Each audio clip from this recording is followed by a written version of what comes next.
হা না ভোট নিয়ে আমরা আলোচনা করছি, এটা অদরকারি। প্রথম কথা হলো গণভোট এই বিষয়ে দরকার আছে কিনা, মানে আগেই হা না ভোট। আপনি মানে জুলাই সনদের পক্ষে, আপনি হা না কেন ওই জায়গায় তর্কটা নিয়ে গেল কে? এটা তো কুটো তর্ক এবং এটা নন ইস্যু। ইস্যু হইল জুলাই সনদ বাস্তবায়নের জন্য গণভোট দরকার আছে কিনা। জুলাই সনদ বাস্তবায়ন নিয়ে কারো কোনো দ্বিমত নাই, এনসিবিরও দ্বিমত নাই। কিন্তু জুলাই সনদ বাস্তবায়ন, এনসিবির দ্বিমতটা হলেও জুলাই সনদ বাস্তবায়নের প্রক্রিয়ার ব্যাপারে তার অনাস্থা, এই কারণে সে সাইন করেনি। কিন্তু জুলাই সনদ বাস্তবায়ন করতে হবে, বা যেই সনদটা প্রণয়ন করা হয়েছে এই 84টা, এইটা বাস্তবায়ন করার ব্যাপারে কোনো আপত্তি নেই, কোনো দলেরই নেই।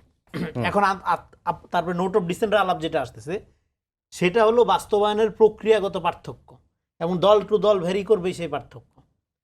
এখন আপনি মনে করতেছেন যে দলের সীমানা, যেটা মঞ্জু ভাই এখানে আলোচনা করলেন, যে এখন যে সীমানা আছে এই সীমানাটা চেঞ্জ করা আপনার জন্য ধরেন ভালো, বিএনপি মনে করে না এটা তার জন্য ভালো না, এই জন্য সে নোট অফ ডিসেন্ট দিচ্ছে।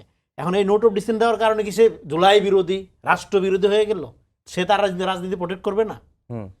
অবশ্যই নোট অফ ডিসেন্ট দেওয়ার ইখতিয়ার প্রত্যেকটা দলেরই আছে। এবং কিন্তু এখানে কি শুধুমাত্র বিএনপি নোট অফ ডিসেন্ট দিচ্ছে আর বাকি দলগুলো দেয় নাই? দিছে তো। তার মানে কি, তাহলে বিএনপিকে ব্র্যান্ডিং করার ক্ষেত্রে বিএনপি নিজেও খানিকটা দায়ী, এবং বাকিরা যে সুবিধাটা নিচ্ছে, সুবিধা নেওয়ার মধ্য দিয়ে এখানে একটা অন্য রাজনীতি আমরা দেখতে পাচ্ছি, যেটা খুবই ডেঞ্জারাস হবে আমাদের জন্য। ফলে এখন প্রশ্নটা যেটা, সেটা হলো যে জুলাই সনদ বাস্তবায়নের জন্য গণভোট দরকার কি না, নট হা না।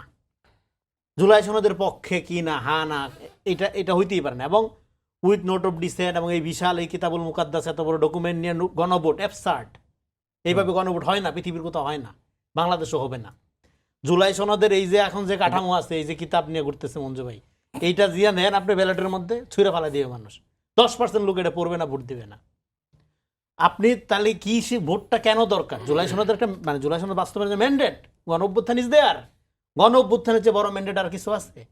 তার মানে সংবিধানের সংশ্লিষ্ট বিষয়গুলো বাদ দিয়ে বাকি যে সংস্কারগুলো এই সরকারই বাস্তবায়ন করবে, করা উচিত।